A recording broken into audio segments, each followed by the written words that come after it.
black holes have edges. For decades, we were wrong about that. Scientists thought black holes were infinite. No boundary, no limit, just endless collapse into nothingness. But new research from gravitational wave detectors proved something we never expected. Black holes don't disappear into infinity. They have a precise, measurable edge. And we can see it now. The edge glows. It emits radiation. Stephen Hawking was right all along, and this discovery changes everything we thought we knew about the universe's most extreme objects. Let me take you back to 1915. Albert Einstein published a radical idea that would reshape our understanding of reality itself. Massive objects don't just sit in space, they bend space and time around them. The heavier the object, the more bent the space becomes. Think of space and time not as fixed containers, but as flexible fabric. A bowling ball dropped onto a rubber sheet creates a depression. That depression curves the surface. Planets and stars do the same thing to space and time around them. It was purely mathematical at first. Nobody thought it was physically real. But Einstein's equations predicted something extraordinary.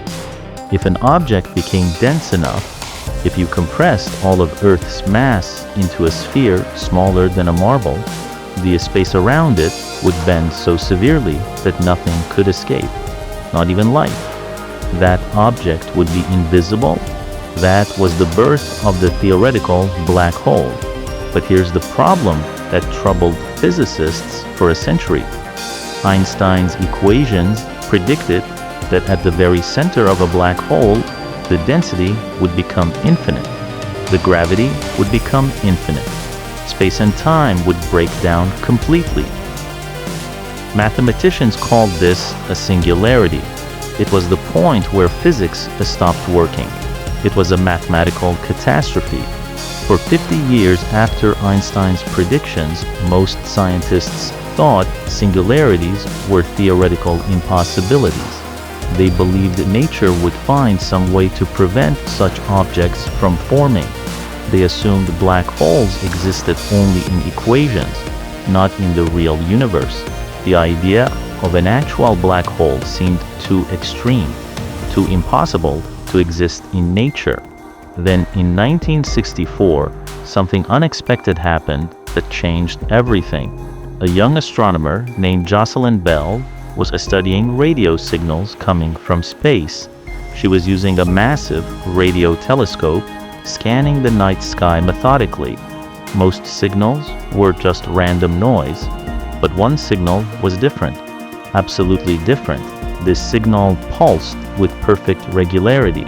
Tick, tick, tick, 30 times per second. Not 31 times, not 29, 30 exactly. Every pulse was identical. No natural object in the universe should create such a perfectly regular signal.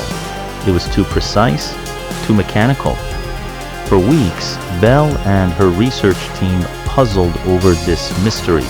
They wondered if they'd detected an alien civilization trying to communicate. They half-jokingly called it LGM-1, Little Green Men, Signal 1. But gradually, as they collected more data and ruled out other explanations, they realized something extraordinary. This wasn't an alien transmission. It was something nature had created. That pulsing object was a neutron star, the collapsed core of a dead star. When a massive star reaches the end of its life, it explodes as a supernova. The outer layers scatter into space, but the core collapses catastrophically. Protons and electrons merge into neutrons. The density becomes almost incomprehensible. A city-sized neutron star contains more mass than the entire sun. A teaspoon of neutron star material would weigh more than Mount Everest. Imagine squeezing the mass of billions of humans into an object the size of a marble. And if neutron stars could exist, if nature could actually create objects so dense that a teaspoon weighs billions of tons, then the next step became obvious. Black holes weren't theoretical impossibilities, they were real. In 1974, Stephen Hawking published a paper that shocked the physics community. Using quantum mechanics applied to black holes, Hawking proved something that seemed impossible. Black holes weren't completely black. They should emit radiation from the edge, the event horizon, the point of no return, where not even light can escape, should glow faintly. Hawking's mathematics showed that quantum effects near the event horizon could create particle pairs. One particle would fall into the black hole, the other would escape into space. This created radiation. Black holes had a temperature. They were hot. They should slowly evaporate over time, losing mass as they radiate energy into space. But here's what everyone realized after Hawking's breakthrough. For his prediction to be true, for Hawking radiation to work mathematically and physically, black holes had to have an edge. They had to have a precise event horizon, a boundary, a line where the escape velocity equals the speed of light. Without that edge, the whole quantum framework collapsed. Without that boundary, Hawking radiation couldn't exist. But despite this theoretical prediction, for decades we couldn't test it. Black holes were too far away. The nearest black hole was hundreds of light years from Earth. They were too small. Even the largest ones appeared as points from our perspective. We had no instruments sensitive enough to observe the edge of a black hole.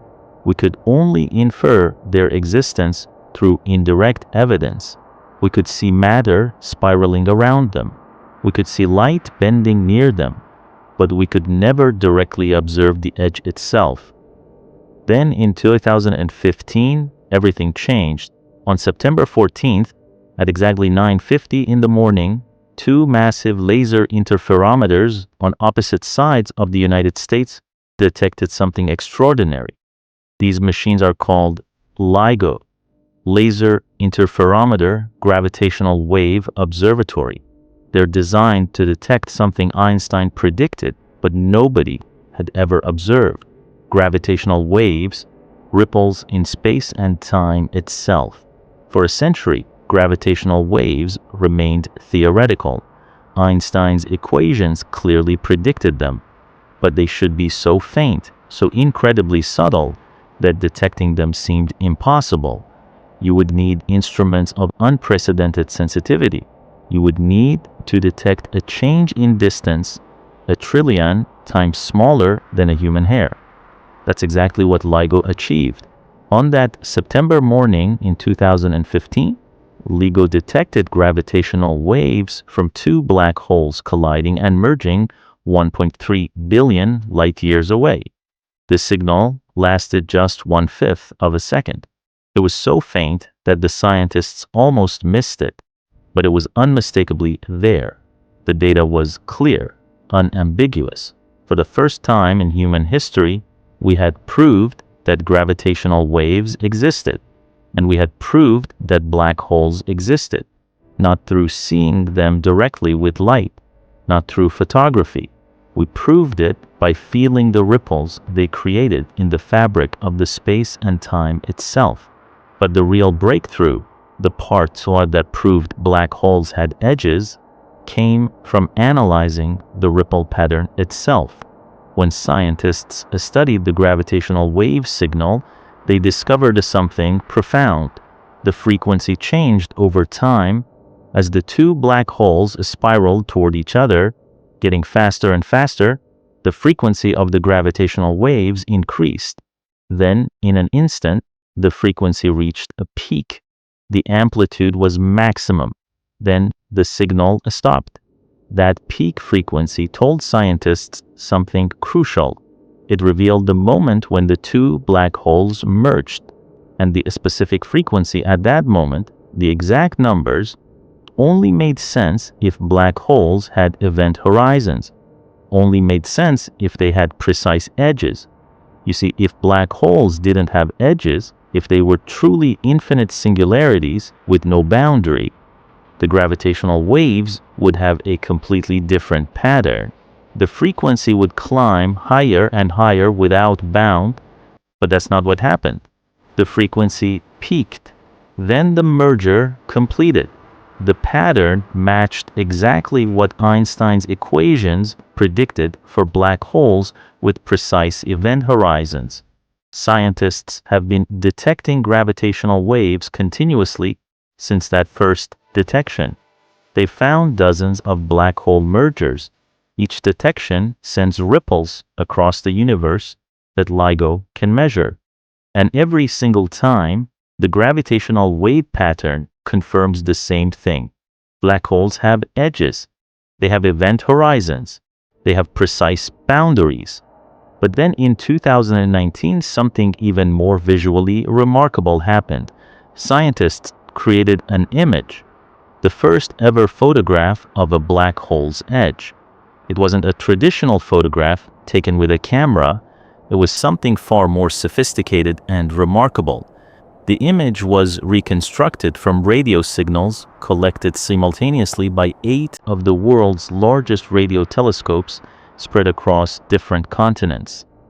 The telescopes worked together, their signals synchronized, creating an Earth-sized camera, an instrument so large and so powerful that it could resolve details billions of kilometers away. These telescopes pointed together at a black hole named M87, located 55 million light-years away in the constellation Virgo. What they imaged was revolutionary. The photograph was blurry.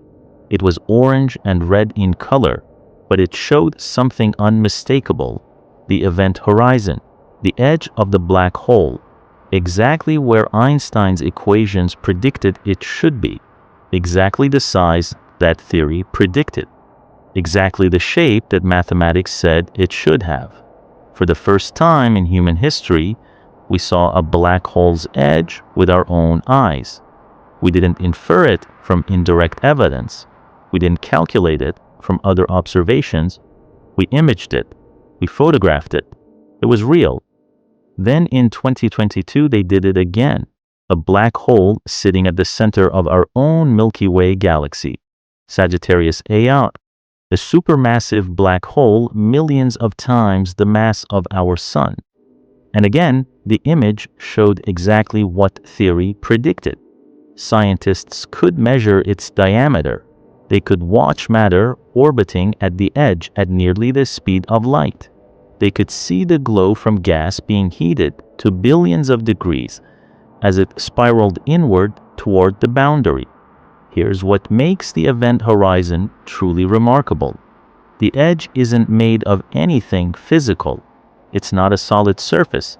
It's not a wall of matter. It's a point in a space where gravity becomes so intense that the space and time themselves are warped beyond all recognition. At the event horizon, space is curved so extremely that time stops. From the perspective of a distant observer, anything falling toward a black hole appears to slow down, freeze, and turn red as it redshifts toward the edge. To an outside observer, nothing ever actually crosses the event horizon. But to an object falling into the black hole, something very different happens. It crosses the event horizon almost instantly. It doesn't notice anything special at the moment of crossing, but once it crosses, its future is completely predetermined. There's no trajectory through the space and time that avoids this singularity. Every path leads inward. Escape is impossible. The event horizon is the point beyond which causality breaks down. It's the line where the normal rules of physics that govern the rest of the universe cease to apply. But here's the profound mystery that even Stephen Hawking couldn't fully solve during his lifetime. What happens to information that falls into a black hole? If you dropped a book into a black hole, the information encoded in that book, every letter, every idea, every piece of data would be destroyed. It would be gone forever from our universe. This violated one of the most fundamental principles of physics. Information cannot be destroyed. It can transform. It can change form. It can scatter and become unrecognizable, but it cannot cease to exist. Einstein's theory of relativity described how black holes formed and behaved. Quantum mechanics said that information must always be conserved. These two pillars of modern physics seemed contradictory when applied to black holes. Scientists called this the black hole information paradox, and it troubled the physics community for decades. But in 2024, just recently, researchers made a major breakthrough. Using theoretical calculations and the Hawking radiation that escapes from the edge of black holes, they demonstrated something remarkable. Information actually is preserved. The information that fell into the black hole isn't destroyed at all. It's encoded in the pattern of Hawking radiation that escapes over the black hole's lifetime. It's scrambled beyond recognition. It's disguised, but it's there, preserved in the quantum state of the radiation. Theoretically, if you collected every single photon and particle of Hawking radiation that a black hole emitted during its entire existence, billions of trillions of particles, and if you had a quantum computer powerful enough to process that data, you could reconstruct everything that ever fell into that black hole. Every atom, every piece of information, every memory. But here's the crucial point. This entire solution only works if black holes have edges, only if they have defined event horizons, only if the Hawking radiation originates from a precise boundary. If black holes had no edge, if they were truly infinite singularities with no surface and no boundary, this calculation wouldn't work. The math wouldn't balance, the physics wouldn't work. The solution to the information paradox required that black holes have edges, and now we've proved they do. So we were wrong. For 100 years, since Einstein first predicted black holes, the scientific community debated whether they were real. Were they physical objects in the universe or just mathematical phantoms? We were wrong to doubt. We were wrong to assume that such extreme objects couldn't actually exist. We were wrong to think that an object could collapse infinitely without some boundary. Black holes are real. They do exist. They do have edges. And those edges, those event horizons, are the most precisely defined structures in the universe. Think about that. The edge of a black hole is more precisely defined than anything humanity has ever constructed. More precise than the most advanced spacecraft. More precise than atomic clocks. More precise than the most carefully calibrated scientific instruments. The event horizon is nature's perfect boundary. It's the point where the laws of physics transform completely. It's where Einstein's gravity becomes absolute and complete. And we just proved it. With gravitational wave detectors the size of states. With radio telescopes that span continents. With observations. With measurements. With data. With science. We looked at the universe's most extreme objects and challenged them. Show us your edge, we said. Prove you have a boundary. And the universe answered. Here it is. Here's your proof. This discovery matters for many reasons, but the deepest reasons are philosophical and fundamental. It means the universe is more structured than we might have thought. It means black holes aren't infinite chaos. They're not bottomless pits of unlimited destruction. They're objects with precise measurable properties, objects we can understand, objects we can predict, objects we can study and learn from. It also validates Stephen Hawking's intuition in a profound way. He was right about more than just the radiation. He was right that black holes could evaporate over time. He was right that they had finite lifespans. He was right that information might be preserved in some form.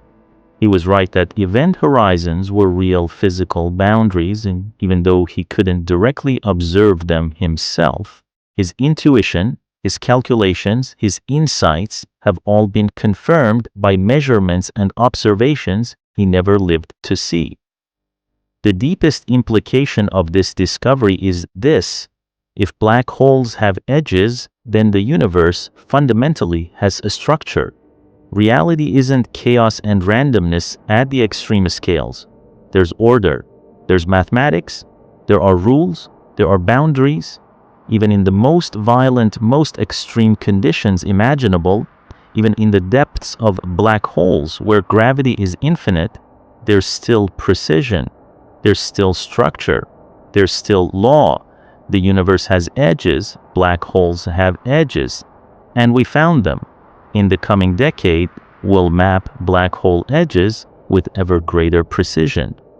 The Event Horizon Telescope, which produced that first image of M87, will add more observatories. They're building new facilities around the world to expand Earth-sized camera. This will make the images sharper and clearer. We'll be able to see details of black hole edges we can barely imagine now. Gravitational wave detectors like LIGO will become more sensitive. New facilities are being built in Europe, India, and Japan. As more detectors come online, we'll be able to pinpoint exactly where gravitational waves originate. We'll detect fainter signals from more distant black holes. We'll find black holes that don't fit our predictions. We'll discover edges we never expected to find. Every measurement, every observation, every test confirms Einstein's predictions more precisely. Every time we look at the edge of a black hole, we learn something new about physics. We learn something new about space and time. We learn something new about the nature of reality itself. Black holes have edges, and we proved it. Not with philosophy or speculation, not with faith or intuition. We proved it with science, with evidence, with data, with measurements that anyone can verify, and that's how we learn the truth about our universe. If you didn't know that black holes had edges, if this changed how you think about the cosmos, subscribe for weekly documentaries about space mysteries, ocean discoveries, and facts you didn't know. Like this video if this expanded your understanding of the universe. And let me know in the comments, what's the most extreme object or phenomenon in the universe that you want to understand? Thanks for watching. We'll see you next time on MindSnap.